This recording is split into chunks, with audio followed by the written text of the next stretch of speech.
आगामी 2 दिन में राज्य में सर्वनिम्न तापमात्रा 2 ରୁ 4 डिग्री ह्रास हेबो बोली जहाँ सूचना रही। तेबे 14 तारीख जाए 10 जिले में कुहुड़ी संभावना थिबा पाणीपाग विभाग पक्षरु सूचना दि जाइछि। आपण माने देखुचंती भुवनेश्वर आज सकाळ ताजा चित्र।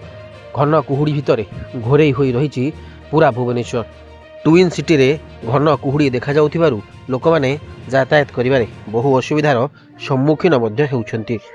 सकाळु सकाळु प्रबल शीत सह घन कुहुड़ी जीवन को अस्तव्यस्त कर देउछि।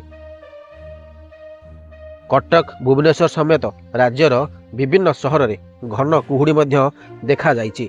भुवनेश्वर और कटक रे दृश्यमान दूरता 10 मीटर रही एजावत सूचना रही। आपण माने देखुचंती यार ताजा चित्र किभली गाड़ी माने यातायात करुछंती एवं कुहुड़ी पूरा भुवनेश्वर को ढांकी रही।